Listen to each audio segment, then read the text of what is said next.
প্রাণ লেয়ার, প্রাণ লেয়ার সম্পর্কের মিষ্টি ম্যাজিক।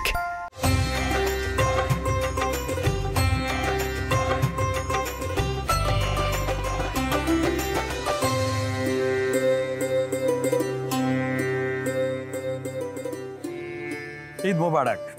ঈদের অনেক অনেক শুভেচ্ছা। ব্যস্ততা সবকিছুকে পাশ কাটিয়ে এই ঈদের আনন্দে আপনি নিশ্চয়ই আপনার প্রিয় মানুষকে সঙ্গে নিয়ে ঈদের আনন্দটুকু উপভোগ করছেন। আর এই আনন্দঘন মুহূর্তটিকে আরও বেশি আনন্দময় করে দেওয়ার জন্য আপনাদের প্রত্যেক আমন্ত্রণ জানাচ্ছি RTVর বিশেষ আয়োজনে, যে আয়োজনের নাম হচ্ছে প্রাণ লেয়ার প্রেজেন্স ঈদ কার্নিভাল। আমাদের অনুষ্ঠানে আমরা একজন প্রিয় সেলিব্রিটিকে আমন্ত্রণ জানাই, তার সঙ্গে তার ঈদ নিয়ে ভাবনা, ঈদ নিয়ে ব্যস্ততা, কর্মব্যস্ততা এবং ভবিষ্যৎ পরিকল্পনা আড্ডার ছলে এগুলো জানার চেষ্টা করি। আর জানার চেষ্টা করি আপনাদের মনে যে প্রশ্নগুলো জেগে আছে সেই প্রশ্নগুলোর উত্তর জানিয়ে দেওয়ার। আজকে যাকে আমন্ত্রণ জানিয়েছি সে ভীষণ সুন্দর, কারণ সিনেমার নায়িকা বলে কথা।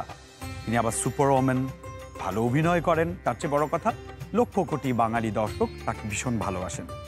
কথা বাড়াবো না, প্লিজ ওয়েলকাম ভেরি বিউটিফুল আমাদের প্রিয় নায়িকা Bobby. Hello hello hello hello, কেমন আছো বলো? ভালো।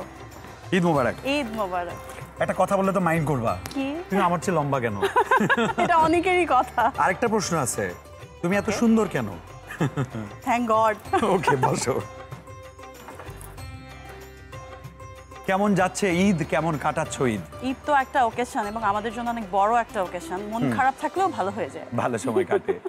যে প্রশ্নটা আমি সবাইকে প্রথমে করি, তোমার কাছে ঈদ মানে কি?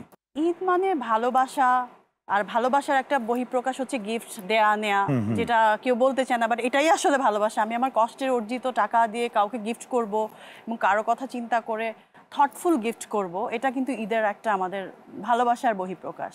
আমি জানি তুমি শপিং করতে ভীষণ পছন্দ করো, সো এই শপিং গুলো তো তুমি নিশ্চয়ই সব একা নিজের জন্য করো না। Not at all. হ্যাঁ, প্রিয় মানুষ, বন্ধু বান্ধব, কলিগ যারা আছে সবার জন্যই করো। তো এত শপিং কি অনলাইন থেকে করো না ফিজিক্যালি তোমাকে যেতে হয় মার্কেটে?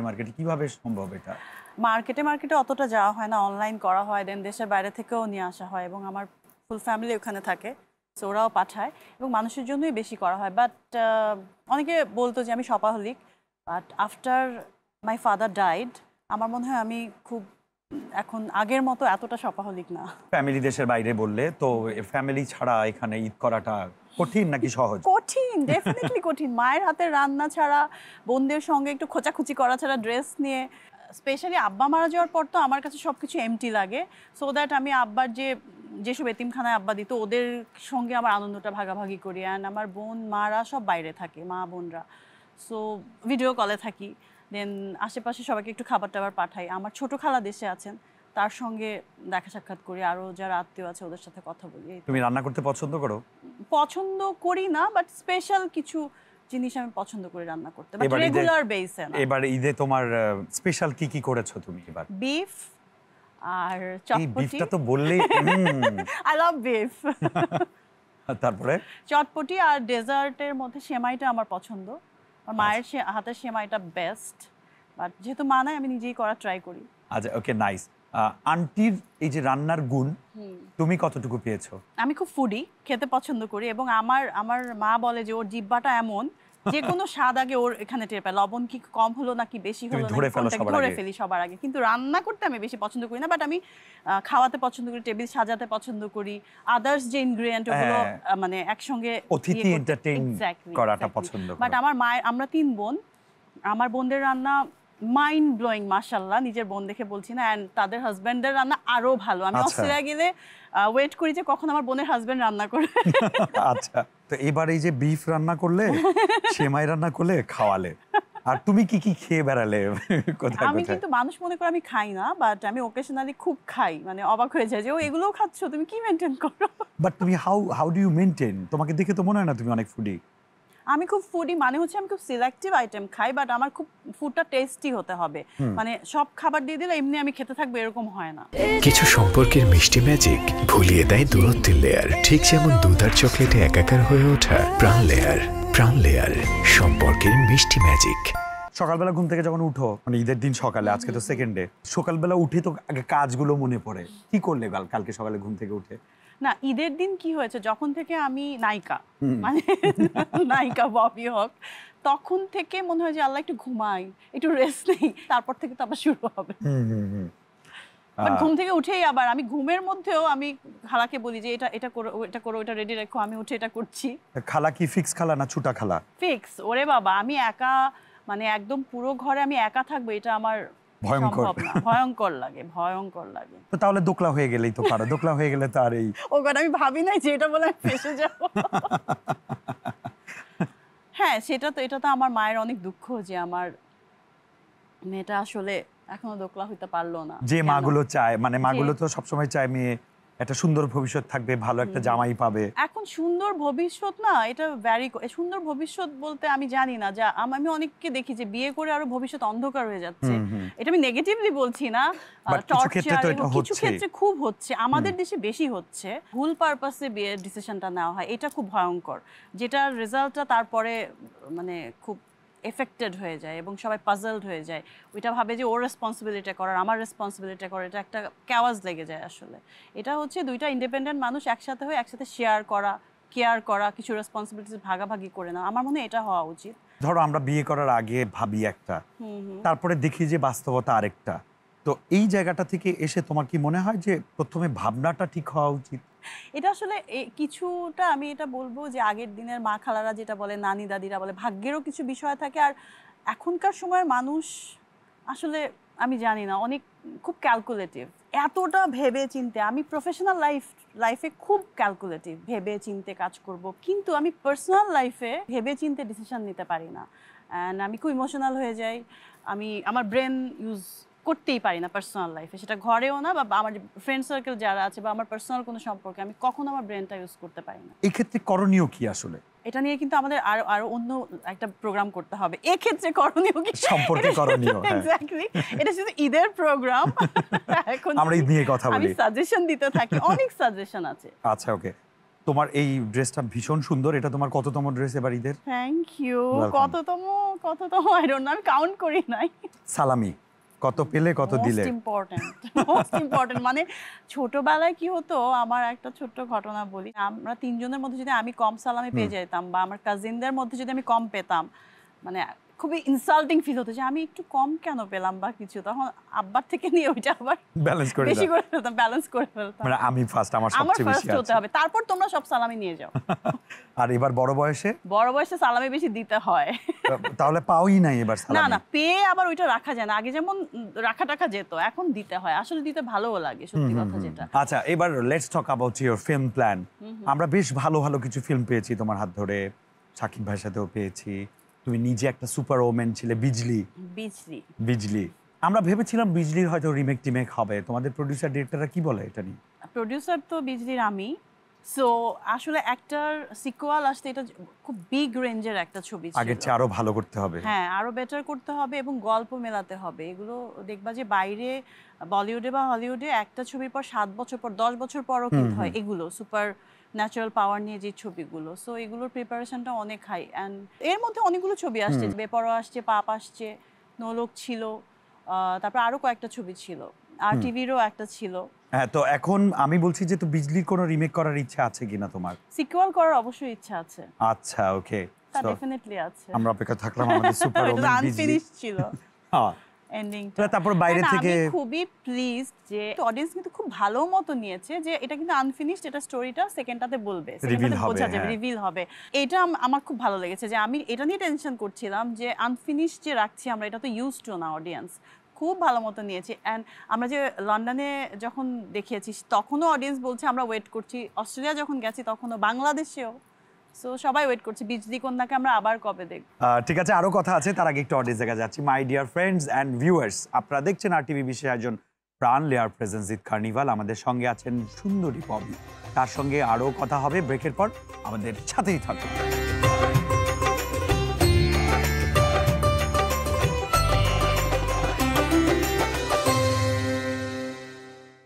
কিছু সম্পর্কের মিষ্টি ম্যাজিক ভুলিয়ে দেয় দূরত্বের লেয়ার, ঠিক যেমন দুধ আর চকলেটে একাকার হয়ে ওঠা প্রাণ লেয়ার। সম্পর্কের মিষ্টি ম্যাজিক।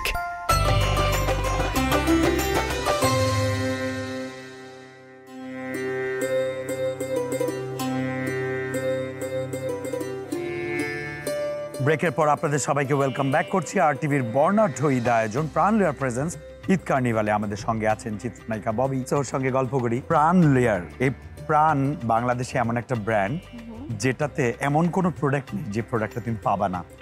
তুমি কি প্রাণের কোনো প্রোডাক্টের মডেল হয়েছো? ছোটবেলায় আমার মনে হচ্ছে তোমাকে আমি দেখেছি কোনো একটা বিজ্ঞাপনে। তুমি এই মুভি করতে গিয়ে কখনো মনে হয়েছে যে আরে আমি প্রোডিউসারের সাথে এমন করাটা আমার ঠিক হয় নাই, এখন আমি প্রোডিউসার হয়ে বুঝতে পারছি যে প্রোডিউসারের কষ্ট কি কি? ট্রাস্ট মি, আমি প্রোডিউসার হয়েও বুঝেছি। অ্যান্ড কিছু সময় মানুষ ভাবে কি যে প্রোডিউসার হয়তো বা বাউন্ড, যে কোনো আনইথিক্যাল কিছু বললেও সেটা আমাকে করে দিতে হবে, বাট এটা আসলে উচিত না। অ্যান্ড এটা আমি কখনোই করি নাই। দেখো, বাংলাদেশে আর্টিস্টরা কিন্তু এমনিতেই অনেক ক্রাইসিসের মধ্য দিয়ে চলে, যেটা পৃথিবীর আর কোথাও নাই। তাদের কোনো টিম থাকে না, প্রপার টিম থাকে না। আমাদের ড্রেসটা নিয়েও চিন্তা করতে হবে, হেয়ার নিয়েও চিন্তা করতে হবে, অ্যাক্টিং নিয়ে ভাবতে হবে, ডায়লগ ডেলিভারি নিয়ে ভাবতে হবে, লাইট ঠিক আছে নাকি, আবার কেউ যদি মিস করে ফেলে, সব কিছু নিয়ে কিন্তু মাথায় রাখতে হয়। কেন জানি আমাদের এখানে অনেক ভালো টেকনিশিয়ান আছে, অনেক ভালো আছে, তারপরও এই ল্যাকিংগুলো আমি ফেস করেছি। সো এইটা আমার একটা কনসার্ন সবসময় থাকে। আমি যখন প্রোডিউসার ছিলাম, আমি একদম প্রত্যেকে খেয়েছে কিনা, স্পট বয় থেকে শুরু করে সবাই ড্রেস ঠিক আছে নাকি, এবং আর্টিস্টদের টাকা আমি আগে দিয়ে দিয়েছি যে তোমরা খুশি থাকো, খুশি মনে কাজটা করো, টুডে টুমোরো আমাকে দিতেই হবে। সো আগে দিলে যদি আমি আমার আগে দিয়ে দিই, প্রোডাকশন তুমি আমার ড্রেসগুলো, কস্টিউমগুলো, যে একটা ভালো মনের আর্টিস্ট বা সত্যিকার আর্টিস্ট হলে সে টাকা নিয়ে আমাকে মানে ডেট নিয়ে ঘোরাবেও না, বা ড্রেস কস্টিউমে সে ওটা নিজেকেই তো নিজে প্রেজেন্ট করবে, খারাপ কেন করবে? আমি এটা ফিল করেছি। তুমি মুম্বাই, দিল্লি থেকে মনে হয় নায়ক নিয়েছো, ঢাকাতে কি নায়কের মানে নায়ক পছন্দ হয়নি এই প্রজেক্টের জন্য? না, এটা তো শুধু আমার ডিসিশন না, আমি আবার ডিরেক্টর আর্টিস্ট, ডিরেক্টরের একটা মতামতকে আমি খুব প্রায়োরিটি দিই, বিকজ কাজটা সে করবে। কিন্তু আমি সবসময় আমার দেশকে প্রায়োরিটি দিব। এটা আমি আমার বাংলা সিনেমা নিয়ে নাক ছিটকাবো না, মানুষের কোনো কিছু নেই। আমি বাংলা, আমি যেখানে আমি সেটাকে আগে প্রায়োরিটাইজ করব। এটা আমি গর্বিত। হ্যাঁ, আমি গর্বিত। এবং এখানে কিছু ক্রাইসিস আছে, আমাদের কিছু খারাপ মানুষ আছে, কিন্তু ভালো মানুষ আরো বেশি আছে, তাই না? তো আমি এটা নিয়ে ছোট ফিল করবো কেন? বাট আমাদের ডিরেক্টর, রাইটার সবাই বলছে, আর তখন সত্যি কথা বলতে পারছিলাম না যে সিক্স প্যাক দেখাবে, শার্টলেস, অনেকগুলো সিন ছিল। না, যাকে নিয়েছো he is definitely good looking, ক্যারেক্টারের জন্য প্রপার ছিল না। হ্যাঁ, আমি ওইটার উপরে। বাট আমার সেকেন্ড কোশ্চেন কিন্তু ওটা নিয়ে, সেটা হচ্ছে যেহেতু তুমি ইন্ডিয়া থেকে নিয়েছো, তাহলে আরো যেমন তুমি এখানে অনেক ফেমাস, তোমাকে এক নামে সবাই চেনে, তাহলে তুমি ইন্ডিয়া থেকে এমন কাউকে নাওনি কেন যাকে কম বেশি সবাই চেনে বাংলাদেশের বা ভারতের? এরকম বিষয়টা আমরা অনেককে নিয়েই ভেবেছি, বাট আমাকে যখন রাইটার বললো যে বিজলি, মানে আমার উপরে ফোকাস থাকবে বিষয়টা, অ্যান্ড ছেলেটার একটা ইনোসেন্স থাকবে, খুব ছেলে মানুষই থাকবে, অ্যামেচার থাকবে ছেলেটার যে নেচার, শো অফ করবে, এরকম দেখাবে, ওরকম দেখাবে, এরকম ক্যারেক্টার খুঁজতে গিয়ে এটা ওদের, এবং ওরাই সার্চ করেছে, ওরাই ডিসাইড করেছে, এখানে আমার কোনো হাত নাই। আচ্ছা, আমি শুধু বিল দিয়েছি। না, এটা ঠিক, এটা মানে যেহেতু বিজলি ক্যারেক্টারের সাথে না মিললে আসলে এটা কষ্ট করা। বাংলাদেশের অনেক নায়ক আছে এখন, অনেকে ভালো করছে। এই মুহূর্তে তোমার যদি একদম বিগেস্ট একটা বাজেটের মুভি অফার আসে, তো তোমাকে বলে যে ম্যাম আপনি ঠিক করেন নায়ক কে হবে, তুমি কাকে নিবা বাংলাদেশের এই মুহূর্তে? এটা তো তুমি যাকে নিবা আমিও তাকে, তোমারও যদি এরকম কোনো ইয়ে আসে as a producer, as a actor, তুমিও যাকে নিবা আমিও তাকেই নিব। কারণ ও যখন প্রথম ছবি প্রডিউস করেছে আমাকে নিয়েছে, সো আমিও যখন করব তো তাকে নেওয়া উচিত, তাই না? ওরকম যদি স্কোপ আসে। ওকে, নাইস। এবার বলো যে এবার ঈদে তো অনেকগুলো সিনেমা রিলিজ হয়ে গেল, বেশ ভালো ভালো কয়েকটা মুভি হয়ে গেল, তুমি কোনগুলো দেখবে বা কোনটা দেখবে না, একটাও দেখবে না? না, আমি অবশ্যই দেখবো। বাংলা ছবি না দেখলে তো বুঝবো না কি হচ্ছে, কি হতে যাচ্ছে, কি করা উচিত, তাই না? এটা আসলে দেখা উচিত। তোমার ভক্তরা জানতে চাই তুমি কবে বিয়ে করবে, তুমি কাউকে জানাচ্ছ না তুমি কবে বিয়ে করবে, ঘটনা কি? আমি না, একটা মানুষ পেলেই বিয়ে করবো। ওকে, ভেরি ওয়েল অ্যান্সার। কিন্তু কিছু গুজব আছে, মানে নায়ক নায়িকা আর্টিস্টদেরকে নিয়ে তো আমাদের প্রচুর গুজব ফেস করতে হয়। যাক, আমার একটু গুজব আছে, বলে যে তুমি, মানে আমাকে অনেকেই বলে তুমি কি, তোমার কোনো গুজব নাই কেন? না, গুজব আছে, কারণ আমরা যখন এত অল্প গুজব যে ওইটা আসলে ওইভাবে অন্যদের পাল্লায় ছোট হয়ে যায়। আচ্ছা, অনেকে বলে যে তুমি বিয়ে করেছো, অনেকে বলে তুমি বিয়ে করেছো, তোমার দুটো বেবি আছে, অনেকে বলে যে তুমি বিয়ে করেছো, বাট এত সুন্দর একটা মেয়ে ব্যাচেলার, এটা আমাদেরও তো মানতে কষ্ট হয়। আমি এখনো এটার জন্য রেডি না। সো একটা বিয়ে করো না, বিয়ের দাওয়াত খাই, এমন করো কেন? দাওয়াতের জন্য, আসলে দাওয়াতের জন্য রেডি হওয়ার জন্য আমরা গিফট দিব না। I'll try my best. ওকে, মানুষটা কেমন হওয়া উচিত? মানুষটা শুধু মানুষ হলে তো হবে না। মানুষটা আসলে, মানে ওর কাছে গেলে যেন আমার মনে হয় যে এটাই আমার পুরাটা ঘর, হ্যাঁ, মাই হোম, আমার শান্তির জায়গা আসলে। অ্যান্ড আমার বাবার ছিটে ফোটাও যদি নেচারের কিছু পাই, ছিটে ফোটাও যদি পাই, আইল বি হ্যাপি। আর হচ্ছে প্রতারক টাইপের মানুষ আমি খুব ভয় পাই, ইভেন মানে ভূতের থেকেও বেশি ভয় পাই, ডাকাতের থেকেও বেশি ভয় পাই, সিংহের থেকেও বেশি ভয় পাই। প্রতারক যেন না হয়। আচ্ছা, আর পয়সাপাতি? নর্মাল চলার জন্য যেটা, টাকা পয়সার জন্য আমি কাউকে কখনো চুজ করি নাই, করবো না ইনশাল্লাহ। আমি একটু অডিয়েন্সের কাছে যাচ্ছি। মাই ডিয়ার ফ্রেন্ডস, মা সবসময় মা, বকা দিলেও মা, ভালোবাসলেও মা, কাছে থাকলেও মা, দূরে থাকলেও মা। কাছে থাকুন বা দূরে থাকুন, আমাদের সাথেই থাকুন। নিচ্ছি ছোট্ট একটা ব্রেক। প্রাণ লেয়ার প্রেজেন্স ঈদ কার্নিভাল নিয়ে ফিরছি ব্রেকের পর।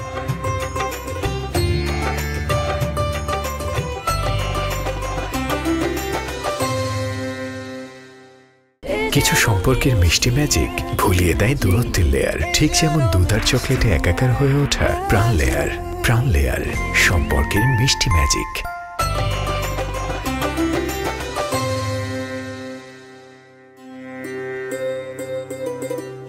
ব্রেকের পর আপনাদের ওয়েলকাম ব্যাক করছি। ঈদের জমজমাট আয়োজন প্রাণ লেয়ার প্রেজেন্স ঈদ কার্নিভাল।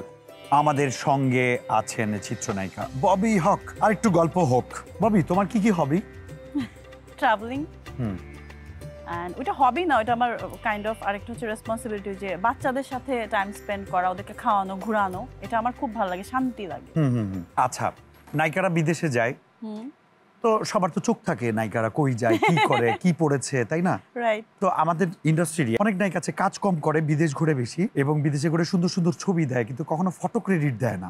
এটা আমাকে জিজ্ঞেস করলাম না, তো অ্যাজ এ দর্শক, অ্যাজ এ ফ্রেন্ড, তুমি আমাকে এই কথাগুলো, মানে তোমাকে না জিজ্ঞেস হলে কারে জিজ্ঞেস করবো? যার ফটো ক্রেডিটে নাম যাচ্ছে না তার প্রবলেম নাই, তোমার আমার কেন প্রবলেম? এটা খুব ভালো কথা বলেছো। বলো তো। এটা খুব ভালো কথা, খুব ভালো কথা। মানে এই যে আমরা বুলিং করি বসে বসে, হ্যাঁ, বা জাজ করি, হ্যাঁ, যে তাকে ঘোরাচ্ছে, ছবি তুলে দিচ্ছে, তার প্রবলেম নাই, আমাদের কেন প্রবলেম হবে তাহলে? ওকে, নাইস। সুগার ড্যাডি একটা খুব প্রচলিত কথা, সুগার ড্যাডি। এই সুগার ড্যাডির একটা চর্চা মানুষের মধ্যে অনেক থাকে। What's wrong with sugar daddy? Sugar ড্যাডিরা কি দোষ করেছে যে সুগার ড্যাডি নিয়ে মানুষ এত কথা বলে? সুগার তো আসলে হার্মফুল, মেবি এটার জন্য হতে পারে, I don't know. Not only sugar daddy, sugar মাম্মিও শুনি। তো এটা নিয়ে এক একজনের এক এক, আমার এটা পছন্দ, দ্যাট ডাজন্ট মিন যে আরেকজনের পছন্দ হবে না। আমি খুব এটা পছন্দ করি, আমার ওপিনিয়নটা আমার থাকবে, আমি ছোট করি আর যাই করি ওটা আমার নিজের একটা নিজস্বতা থাকবে। আর আবার কষ্ট করতে আমার ভালো লাগে, কষ্ট করে একটা জিনিস আর্ন করা, সেটা কিন্তু আমারই থাকলো। এক্স্যাক্টলি। কিন্তু আরেকজন আমাকে মুখে তুলে দিল বা আরেকজন করে দিল, আরেকজনের নাম গেল, আমার নামটা আমার নাম আসে, যেমন এক্সাম্পল দিতে পারবো না, কারো কারো নাম আসে আরেকজনের সঙ্গে সঙ্গে আসে। হ্যাঁ, আমাদের ইন্ডাস্ট্রিতে হোক বা যেখানেই হোক, এটা আমার ভালো লাগে না। হ্যাঁ, আমি এটা খুব হাম্বল ওয়েতে বলছি যে প্রত্যেকের একটা আলাদা আইডেন্টিটি দরকার লাইফে, যেটা আমি কি জানি বললে সুগার ড্যাডি, সুগার মাম্মি, এগুলো হলে হবে না। সেটা অনেক নায়ক নায়িকা আছে এই যে কাজ কম করে, তো সারা বছর আলোচনায় থাকে। তো এটা আমাদের ইন্ডাস্ট্রির জন্য কতটুকু পজিটিভ বা কতটুকু negative? To be very honest, খুবই নেগেটিভ, খুবই নেগেটিভ। কারো পার্সোনাল লাইফ নিয়ে এতটা যদি আমরা অস্থির থাকি, তাহলে আমি ফিল্মের ক্যারিয়ার নিয়ে বা কি ছবি আসছে ওইটা নিয়ে গবেষণাটা কমে গেছে, এবং ওইটা নিয়ে এখন মুখে তুলে খাইয়ে দিলেও সেটা মনে থাকে না। পার্সোনাল ঝগড়াঝাটি, মারামারি, কথা কাটাকাটি, এগুলো নিয়ে, বিয়ে শাদী, এসব নিয়ে বেশি। হ্যাঁ, এখন দিন চেঞ্জ হয়েছে, আমরা এই যুগের মানুষ, আমি খুব একদম ভারী ভাবতে কথা বলছি সেটাও হবে না, বাট সব কিছু একটা মধ্যম পন্থা আছে। খুব বেশি রিভিল হয়ে গেলে না, আমাকে আর দেখার আগ্রহ, ফিল্মে টাকা খরচ করে গিয়ে জ্যাম ঠেলে গিয়ে দেখার আগ্রহটা থাকবে না। আমাদের ওটিটি যে প্ল্যাটফর্মগুলো আছে, এখন অনেক নায়িকারা কাজ করছে, কিন্তু অনেক সময় ওখানে অনেক বোল্ড হতে হয়। তোমাকে আমরা কখনো সামনে দেখতে পাবো কিনা ওটিটি প্ল্যাটফর্ম? আমাকে খোয়াব একটা গেছে, একটু বোল্ড হবার ট্রাই করেছি, বাট আমি না বোল্ড হতে পারবো, বাট আমি ভালগার বা খুব চিপ ওয়েতে আসতে চাই না। বাজেট কম হলে বা একটু হোমওয়ার্কটা কম থাকলে কি হয়, এইসব আমি কাউকে ছোট করে বলছি না, খুব কেমন যেন খুব চিপ দেখায়, ওইটা আমি চাই না। অডিয়েন্স আমাকে এই জায়গাটায় রেখেছে, আমি কাজ কম করব, কিন্তু অনেক লং লাস্টিং আমি ওই জায়গাটায় থাকতে চাই। আমি টাকার জন্য হোক বা রেগুলার থাকার জন্য ওইটা আমি করতে পারবো না। আচ্ছা, এমন কখনো হয়েছে একটা বড় বাজেট বা বড় একটা কোয়ালিটিফুল কাজ এসেছে বা একটা হিট ফিল্ম তোমার কাছে আসছিল, তুমি রিজেক্ট করে দিয়েছো, পরে দেখে মনে হচ্ছে ওরে কেন? এরকম হয়েছে। তারপর আমি একটা কাজ একদম কনফার্ম বাইরের একটা আর্টিস্টের সঙ্গে করতে যাব, মানে একজন আবার একটু ইয়ে করে ওই কাজটা আবার আমার থেকে নিয়ে, এটাও হয়েছে। আমি যখন স্টাবলিশ তখন পলিটিক্সের শিকার, এটাও হয়েছে। এটা কি অনেক স্মার্টনেস নাকি আমি বুঝি না। এর থেকে ওই যে ব্রেনটা, যাদের এই ব্রেন, তারা অনেক ক্রিয়েটিভ জিনিসে, ক্রিয়েটিভ ফাংশনে এটা ইউজ করতে পারে আসলে। আমার মনে হয় স্রষ্টার কাছে একটাই চাওয়া এরকম স্মার্ট আমাদেরকে না বানাক। এক্স্যাক্টলি লাইক ফিল্ম দেখো, ফিল্মের মানুষ এত অ্যাডিক্টেড হয়ে যায়, এত মারামারি, এত ধর্ষণ, এত কিছু হচ্ছে। প্রপার এন্টারটেইনমেন্টটা কিন্তু আমাদের ব্রেনের জন্য খুব ইম্পর্ট্যান্ট। মানে আমি খাচ্ছি, অফিসে যাচ্ছি, আমি কাজ করছি, ফিরে আসছি, ঘুমাচ্ছি, this is not life.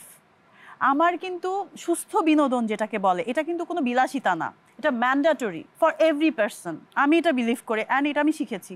So এটা না হলে কিন্তু মানুষের মন বিক্ষিপ্ত হয়ে যায় এবং খারাপ কিছুকেও মনে হবে যে নর্মাল, ওকে ফাইন, এটা দিস ইজ নর্মাল, বাট এটা নর্মাল না। এই জন্য আমি ফিল্মটাকে এত রেসপেক্ট করি। আমার মনে হয় ফিল্মে যারা কষ্ট করে কাজ করে এটা কিন্তু অনেক রেসপেক্টের জায়গা, যে যত যাই কথা বলুক না কেন। সো এটা অনেক কষ্টের কাজ আসলে, বেসিক্যালি যারা কাজ করে অনেক আমি কষ্ট করে প্রসঙ্গটাতে কাজ করে। আসতাম, কাস্টিং কাউচ, তোমাকে আমি নায়িকা বানাবো, আমার জন্য কি করবে তুমি? হ্যাঁ, আমি দু একটা শুনেছি, প্রথমেই কিক আউট।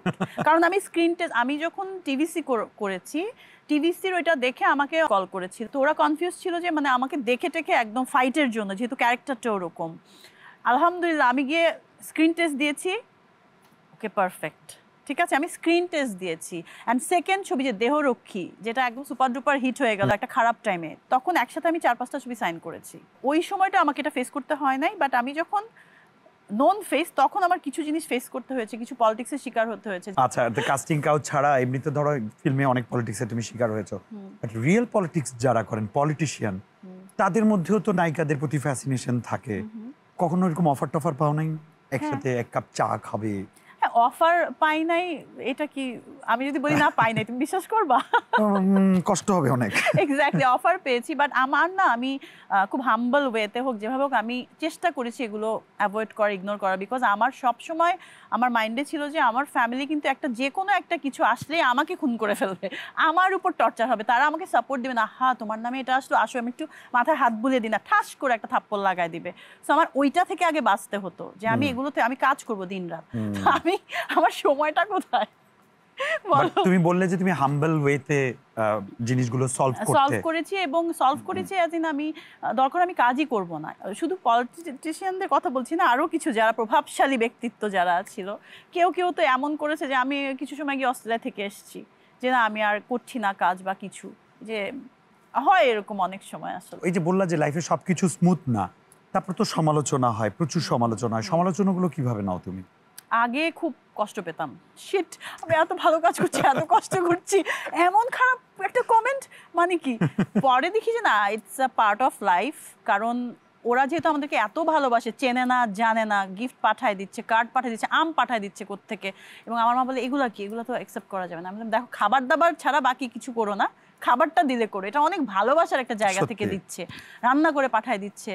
সো এটাই আমার অনেক বড় অ্যাচিভমেন্ট, আসলে অনেক বড় অ্যাচিভমেন্ট। তোমার দর্শকদের উদ্দেশ্যে অনেক কিছু তোমার শুনবো, কিন্তু তার আগে তারা তো চায় যে সামনে তোমার আরো মুভি আসবে, সেই ব্যাপারে আপডেট বলো। সেটা হচ্ছে এই রোজাতে আমি একটা ছবি শেষ করলাম, বউ সিনেমাটা শেষ করলাম। ওইটা একটা বইয়ের গল্প, সো বউটা আমি।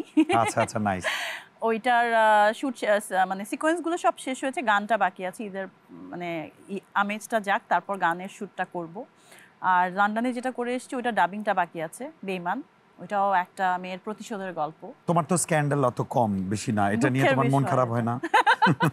হ্যাঁ, মানে এটা নিয়ে মন খারাপ হয়, এটা নিয়ে আমি ভাবি যে ওরে বাবা, আমার মা যদি হাই প্রেশার হয়ে যায় তখন কি আমি এটা ভাববো যে আমি ভাইরাল হব না, আমার মার শরীরটা ভালো থাকুক, এটা আমি চাইবো বলো? আচ্ছা, বাট অনেকে স্ক্যান্ডালটা ক্যাশ করে, সেটা তোমার দেখে ভালো লাগে? না, আমার ভালো, আমি বললাম না স্ক্যান্ডাল এটা যে কি আসলে আমি জানি না। হ্যাঁ, অনেকে সিন ক্রিয়েট করে, ইচ্ছা করে সিন ক্রিয়েট করে এটা করে যেন ওকে নিয়ে কথা হয়, ওর নামটা যেন মানুষের মুখে আসে। ভাই, এরকম নাম আমার মুখে আসার দরকার নেই, আমি কাজ করতে চাই। আবার অনেকে বলে যে কমার্শিয়াল ছবির নায়িকাও আর্ট ফিল্ম কিভাবে করবে, এটা আমার খুবই হাস্যকর লাগে। একটা ইন্ডাস্ট্রিতে যদি কমার্সটা না থাকে, ইন্ডাস্ট্রি তো থাকবে না। আসলে আর্টস আর কমার্সের মিক্স হয়েই তো একটা সুন্দর টেস্টফুলি ওয়েতে একটা ছবি প্রেজেন্ট করতে হয়। যেমন একটা ছবি দেখে যদি আমি ঘুমাই যাই, এটাও আমার কোনো এন্টারটেনমেন্ট নাই। আর একটা ছবি দেখে যদি ওই কানে খুব আওয়াজ লাগে, চোখে খুব অসহ্য লাগে, যে বলে বাজে কমার্শিয়াল ছবি, সেটাতেও আমার কোনো আসলে ইয়ে নাই। দুইটার মিক্স আপ হতে হয়, অ্যান্ড কমার্স ছাড়া কোনো ইন্ডাস্ট্রি ভাবা যায় না। এবং আমি কমার্শিয়াল ছবির সাকসেসফুল নায়িকা আমি বলছি না মানুষজন বলে, এটাতে আমি খুব হ্যাপি। সো কমার্সটা খুব ইম্পর্টেন্ট। আমি এমন একটা ছবি করব, মানুষকে টেনে টেনে নিয়ে যাব, নিজে টিকিট কিনে দেখব, ওইটা নিয়ে অ্যাওয়ার্ড নিব, এটা আমাদের বাংলা। বল ভালো হয়েছে, বলো, কান্নাকাটি করো, বলো, এগুলা। আর আমরা যারা টাকা আর্ন করে আনছি ইন্ডাস্ট্রির জন্য, তাদেরকে নাক সিটকাবো, এটা খুবই মানে হাস্যকর এবং লজ্জার, এবং এই জন্যই আমাদের ইন্ডাস্ট্রিটার আসলে কিছু পার্ট এরকম হয়ে আছে। ইনশাআল্লাহ সামনে ভালো কিছু হবে, যতদিন তোমরা আছো তোমাদের হাত ধরে আমাদের সিনেমা অনেক দূর চলে যাবে ইনশাআল্লাহ। আমি খুব পজিটিভ, আমি খুবই পজিটিভ এটা নিয়ে, খুবই পজিটিভ। তুমি পজিটিভ, তুমি হ্যাপি, আমি রুবেল। আমার হ্যাপি, আমার হ্যাপি ফুল। এনিওয়ে তোমাকে অনেক ধন্যবাদ, তুমি এই যে ঈদের আনন্দটুকু ভাগ দেওয়ার জন্য আমাদের মাঝে এসেছো ঈদের সময়। এই জন্য RTV পক্ষ থেকে, প্রাণ লেয়ার প্রেজেন্স, কার্নিভালের পক্ষ থেকে, আমার পক্ষ থেকে অনেক অনেক ভালোবাসা, অনেক অনেক শুভেচ্ছা। Thank you so much. আমার অনেক ভালোবাসার দরকার, আমার এটারই বেশি দরকার, এটারই ক্রাইসিস। অ্যান্ড আমাকে ইনভাইট করার জন্য, এতগুলো মনের কথা বলার জন্য থ্যাংক ইউ সো মাচ। দর্শকদের কিছু বলতে পারো চাইলে? দর্শকদের জন্য আমার অনেক অনেক অনেক বেশি কৃতজ্ঞতা, কারণ উইদাউট ইউ গাইজ আমি এখানে এক্সিস্টই করতাম না। থ্যাংক ইউ সো মাচ, আমি আজীবনের কৃতজ্ঞ। সবাই ঈদের সময় ফ্যামিলির সঙ্গে সময় দিবেন, যেটা আমার নাই, স্কোপ নাই। ফ্যামিলির সঙ্গে থাকবেন, বাংলা সিনেমার সঙ্গে থাকবেন, ভালো থাকবেন। ঈদ মোবারক। তোমাকে ঈদ মোবারক। দর্শক বন্ধুরা, যেটা ববি বললো তার সঙ্গে কণ্ঠ মিলে আমিও বলতে চাই, বাংলা সিনেমা দেখবেন, অনেক অনেক ঈদের ভালো ভালো বাংলা সিনেমা এসেছে। আর RTVতে কিন্তু ঈদের দারুণ দারুণ সব আয়োজন, সব দেখবেন। প্রোগ্রাম শেষ হলে আরেক প্রোগ্রাম শুরু হবে, নাটক আছে, নিউজ আছে, সব দেখবেন। আমরা চলে যাচ্ছি, আর আমি তো কাল আবার আসবো, same time, same channel, same program. ভালো থাকবেন, টাটা, বাই বাই, আবার যেন দেখা পাই। ঈদ মোবারক।